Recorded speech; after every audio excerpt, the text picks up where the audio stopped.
그래서 6장 갈게요. 그러니 역은 광의 대의예요. 넓고 커요. 넓고 크다. 광대하다는 건 진짜 무량무변하다라고. 끝도 끝도 없어요. 그걸 헤아릴 수가 없습니다. 이제 우리가 삶을 생각하면 참 무궁무진하잖아요. 우리가 한정되어 있는 삶이라고 생각하지만 여러분 우리가 살아온 세월을 생각해 보세요. 뭐 예측한 대로 됐지만 또 예측하지 않은 대로 막 방향 없이 막 흘러오지 않았나요? 내가 원하는 방향대로 된 거는 별로 없는 것 같은데요. 근데 또 그 예측하지 않은 방향대로 내가 뭔가 하고 싶어서 했지만 그 예측하지 않은 방향대로 막 흘러가지고 또 굉장히 흥미진진하게 다르게 또 인생이 펼쳐지고 있잖아요. 근데 또 그게 앞으로 어떻게 펼쳐질지를 알 수 없거든요. 저는 그런 게 무량무변의 경지라고 생각해요. 내가 한정하고 있는 이 세계를 이미 뛰어넘어요. 여러분들이 제안하고 있는 그 시야 자체를 뛰어넘고 우리는 살아가고 있어요. 근데 그걸 우리 좋을 때는 이 무량무변이라는 걸 참 금방 받아들이는데 나쁜 게 오면 무량무변이라고 생각 안 하죠. 그죠? 근데 그 나쁨조차도 우리한테는 무량무변이에요. 그것이 또 나를 어떤 길로 진짜 데려갈지 우리는 알 수 없거든요. 그런 방식의 것을 여기는 다 지금 받아들이고 있다는 거. 좋음만 받아들이고 있는 게 아니에요. 강의 대의할 때 이 무량무변함은 좋음도 나쁨도 무량무변함입니다. 그래서 멀기로 하면 이언후 원즉 불어예요, 여러분. 막을 수가 없다. 막을 얻자. 한계가 없다는 얘기예요. 자, 먼 것으로 얘기하자면 한계가 없고 이는 가까울입니다. 가까운 것으로 얘기하자면 고요히 우리 눈앞에 딱 있어요. 여러분 역의 도는 멀리 있다면 멀리 있고 가까이 있다면 또 가까이 있습니다. 그 중용에 그 나온 거 말씀하셨잖아요, 여러분. 자, 우리 도라고 하는 것은 천지의 도라고 하는 것은 자 부부 사이에도 있다. 부부 사이라고 하는 그 가까운 사이에도 도가 있어. 그런데 또 생각하면 성인도 잘 모르는 것 이것이 도야라고 얘기했거든요. 멀다 하면 멀어서 사실은 우리가 탁 포착할 수 없지만 또 생각하면 음양의 도라고 하는 것 가까이 부부의 도로 있잖아요. 그렇게 만들어서 우리가 새로운 또 제3의 생명을 또 탄생시키잖아요. 이게 또 부부의 도 아닌가요?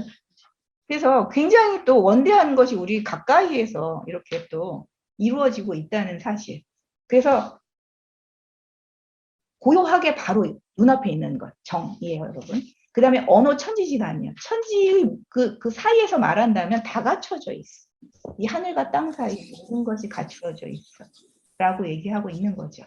그래서 이 역의 세계는 매크로 코스모스, 마이크로 코스모스.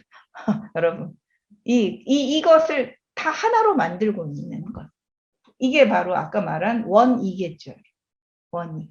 잡을 수 있으려면 잡히는 것. 근데 또 저 멀어서 저 추상으로 가면 아득한 것이기도 하다는 것. 너무 거대해서 잡을 수 없는 것이기도 하고 너무너무 미세해서 그 미세함을 우리가 가지고서 살아갈 수 있는 것. 그것이 바로 역의도다라고 얘기했어요. 근데 지극히 고요하고 지극히 바른 두뇌와 심정으로 여러분 요걸 잡아내야 되는데요. 이 크로코스모스와 크로코스모스를 잡으려면 어떻게 하셔야 돼요? 지극히 고요하고 지극히 바른 그런 마음가짐으로 이걸 잡아내야 된다고 얘기하고 있습니다. 자, 그래서 거는 거는 고요할 때, 자 우리가 크게 보면 거는 우리가 움직임, 고는 고요함 이렇게 또 분류가 되잖아요. 그런데 또 미세하게 들어가면 건 안에도 고요함이 있고 건에 또 움직임이 있어요. 곤도 곤의 고요함과 곤의 움직임이 있어요. 다 이런 거잖아요. 그죠? 우리가 큰 관계에서 보면 내가 여러분 고요함이고 여러분들이 움직임일 수도 있죠. 그런데 나 자체로 본다면 나에게 있어서 나의 움직임과 나의 고요함이 또 따로 있어요. 그죠? 그러니까 이렇게 우리가 자꾸 들어가니까 체가 없는 거예요. 고정된 체가 없다. 이렇게 얘기하는 거거든요. 그래서 거는 그 고요할 때 그것을 아주 전일하게 하는 것을 요게 아주 그냥 그거에 집중하는 거예요. 이 고요함이 이렇게 극에 이르는 그 상태. 그러면 또 어떻게 돼요? 그러면 그 전일해지고, 그럼 전일해졌다가 그게 어떻게 돼요? 움직여요. 모든 것은 고요함이 극으로 가면 움직이게 되어 있어요. 건의 고요함이 극에 달하면 이제 건이 막 움직여요. 그러면 건은 움직이면 어떻게 될까요, 여러분? 직하다고 했거든요. 모든 움직임은 이렇게 포물선을 그리면서 움직이는데 끝에 가보면 직선이다라고 이렇게 해석을 하시는 분도 있어요. 김용옥 선생님도 그렇게 해석하셨어요. 그런데 그 남해근 선생님 그렇게 해석하셨죠. 제가 정정합니다. 근데 김용옥 선생님은 모든 건은 양이라서 어떻게 할까요? 그냥 앞으로 향해 나갑니다.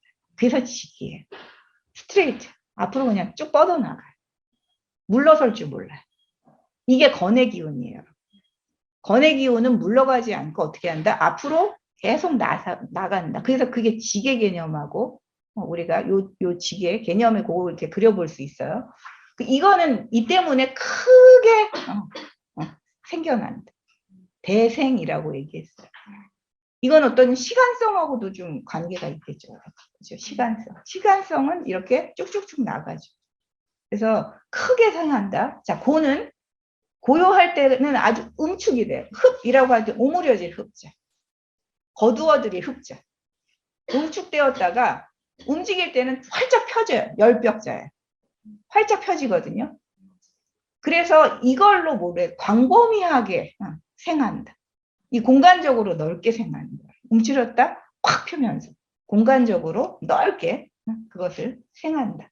라고 하는 요 그 건곤의 이미지, 요걸 선생님들이 계속 또 생각하세요. 그래서 좀 반복해요. 광대 배천지예요. 광대함은 천과 지에 짝하고 변과 통은 사시에 짝합니다. 여러분. 사계절의 운행. 이게 변통이죠. 여러분. 봄은 봄대로 살아야 돼요. 여러분. 여름은 여름답게, 가을은 가을답게, 겨울은 겨울답게 살라. 자, 그 다음에 음양의 그 이치는 해와 달과 짝해요. 근데 이간의 조음이라고 표현했어요. 그 쉽고 감명하는 이 선함은 지극한 덕에 짝한다라고 얘기해요. 자, 날로 세월호지려면 어떻게 해야 되죠, 여러분? 간이해야 돼요. 쉽고 감명해야 돼요. 알기 쉽고 따르기 쉽고. 그래서 그것은 지극한 덕에 짝한다라고 얘기합니다. 이런 거를 얘기할 때는 자, 앞에서 지덕, 덕이라고 하는 걸 어떻게 표현하지? 일신. 이걸 일컬어서 우리는 성덕이라고 얘기해. 라고 하는 그런 것들을 자꾸 가져와서 여기에 대입을 시켜서 해석을 좀 해보는 것도 중요할 것 같아요. 자, 이런 것이다라고 얘기했어요. 자, 이거는 또 남해근 선생님 말대로 가장 위대한 도는 가장 평범하다. 가장 소박하다. 그래서 도가 뭘까라고 할 때 여러분 외번의 일상을 봄, 여름, 가을, 겨울을 진짜 그 사계절답게 보내는 거예요. 그게 가장 지극한 도. 하루에 24시간에 낮밤이 있잖아요. 낮은 낮대로, 밤은 밤대로의 그 시간을 제대로 보내는 거. 사실은 그렇게 평범한 거예요. 그게 도예요, 여러분. 근데 굉장히 우리는 고상하다고 생각하는데 그렇게 평범한 것을 지키는 거. 그게 다른 데 있지 않다라고 얘기하는 겁니다. 자, 그 다음에 자활, 역기지, 의호, 부역, 성인, 소위, 숭덕이, 광업냐. 요 말이 참 저는 좋아요. 지숙예비예요. 숭효천, 비법지라고 얘기를 했습니다. 자, 역은 너무나 그래서 지극하구나. 아까 김용옥 선생님이 감탄한 것처럼 공자님이 막 역에 대해서 얘기를 쫙 푸셨잖아요. 너무 감동했어요. 역은 너무나 지극하도다. 그래서 이 역이라고 하는 거는 그 성인이 덕을 숭상하고 그 사업을 넓게 펼치기 위해서 만든 것이다. 역은 뭐냐? 우리 그 천지가 하고 있는 성덕과 대업이잖아요. 이걸 이 땅에서 펼치기 위해서 성인이 인간 세계에서 펼치기 위해서 만든 것이야. 라고 얘기했어요. 그래서 그 지혜를 높이고 지혜는 높은 거예요, 여러분. 지혜를 높이고 그 다음에 예라고 하는 것은 우리가 이거는 낮다라고 얘기했거든요. 여기서는 어떻게 해석했냐면 지혜를 높고 원대히 하되 하늘처럼 하고 얘는 땅과 같이 비근한 데로부터 시작한다라고 얘기했어요. 근데 이걸 보면 지는 높은 것이고 얘는 낮은 것이다. 그래서 그 높은 것은 하늘을 본받는 것이고 낮은 것은 땅을 법삼은 것이다. 그냥 글자 그대로 해석하면 그래요. 지혜라고 하는 것은 우리가 가장 보이지 않는 거잖아요. 보이지 않고 이 지혜는 허공처럼 또 위대하고 무량무변하거든요. 우리 삶의 지혜든 어떤 그 세상의 지혜든 끝도 끝도 없어요. 그래서 지혜는 되게 높아요. 이건 사실 추상 논리이기도 해요. 그런 점에서도 높은 거죠, 여러분. 아득하죠.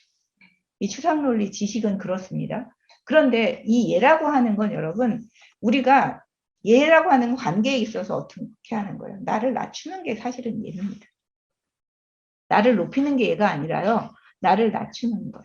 관계에 있어서. 그걸 해서 그걸 드러내는, 그걸 행위로 드러내는, 혹은 절차로 드러내는 거, 이것이 바로 예예요. 그래서 얘는 낮다라고 표현하고 있어요. 얘는 낮아. 그건 뭐 때문에? 땅을 본받았어. 왜 땅을 본받았을까요? 이 땅은 여러분 뭔가 거기다 뭘 심으면 그걸 이렇게 나오게 하잖아요. 그래서 뭔가 그 존재와 존재가 교감해서 뭔가 이렇게 구체적인 물상으로 이렇게 드러나게 하는 게 땅 아닌가요? 그 땅은 우리가 밟아나가는 거예요. 땅은 이렇게 밟아야지 땅의 어떤 기운을 우리가 느낄 수가 있는 거잖아요. 그래서 예라고 하는 것은 또 땅을 밟는 것과 같은 실천이기도 해요. 그래서 땅을 본받는다 이렇게 표현했어요. 그래서 예라고 하는 건 굉장히 비근한 겁니다, 여러분. 낮은 거예요. 우리 신체적인 거예요, 되게. 몸과 몸이 만나서 몸을 이 관계의 몸으로 만들어가는 거예요. 이 신체성을 관계의 신체성으로 만드는 거, 이게 바로 예다라고 얘기할 수 있어요. 그래서 예 그러면 여러분 되게 거추장스러운 거라고 생각하시죠? 예 그러면 여러분 이미지는 어떠세요? 예라는 이미지는. 근데 주역에서 얘가 이렇게 말한다면 우리가 매일매일 가깝게 땅을 밟듯이 밟아가는 그 땅이 뭔가를 맨날 뭐 거기에 뿌려진 그대로 그걸 그냥 표현해서 이렇게 자라게 하잖아요. 그런 일을 하는 것처럼 하는 거.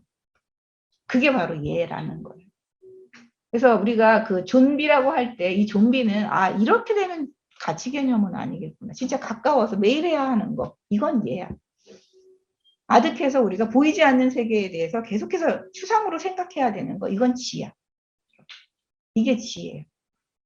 이런 것들이 이제 어떻게 해요, 여러분? 담겨 있는 거. 그걸 보여주는 거. 그게 여기야. 그래서 그 공자가 이제 그 말한 천지는 그 위를 우리가 만들고 또 역은 뭐예요? 그 가운데에서 운행됩니다. 자, 천지가 자리를 만들어 높고 낮은 자리. 거기 가운데 땅의 자리, 아니 사람의 자리. 이걸 만들었잖아요. 이제 그걸 또 응용하니까 어떻게 됐어요? 각 괴마다 천지인의 자리가 있죠. 위가 있는 거예요. 그 가운데 그래서 여기 실행되고 있어요. 천지 가운데에서. 자, 성성존존이라고 표현해서 본성을 이루고 존재를 보존하는 것. 진짜 역을 우리가 공부한다는 건 여러분의 본성을 이루고 존재를 보존하는 일입니다. 이 진짜 그 조변석계하는 이 세상에서 진짜 형형색색 정말 우리가 예측 불가능한 이 세상에서 내 본성을 진짜 이룬다는 게 뭘까? 내 이 존재가 이 존재성이라고 하는 이것을 우리가 그 보존한다는 것은 어떤 걸까? 이걸 찾을 수 있는 것 이게 바로 64개 요 원리라는 거예요. 그래서 그 도의의 문이다라고 얘기했어요. 자, 우리가 주역하면 사실 개사론을 읽으면 주역이라고 하는 것이 한 차원 올라가요. 그래서 나 점을 치려고 왔더니 개사전을 공부하니까 나를 너무 고상한 대로 이끄는 것 같아가지고 여러분들이 막 또 힘드시죠. 너무 윤리적으로 나를 이끄는 거 아니야? 근데 이게 생명의 원리에 맞게 사는 게 우리가 그게 윤리예요. 자연의 원리가 생명의 원리를 같은 거라고 얘기한다면 그 생명의 원리답게 우리의 존재성을 여러분 보존하는 거 이게 바로 도이다. 이게 바로 주역이다라고 얘기하고 있는 겁니다. 그래서 요 마지막을 한번 읽어볼까요? 그리고 마지막 7장. 여기까지예요, 오늘은. 자, 시작. 자활, 엮기지 의호, 부역, 성인, 소위, 숭덕이 광업냐, 지숭 예비, 숭효천, 비법지, 천지설위, 이역행호 기중의, 성성존존, 도의진행.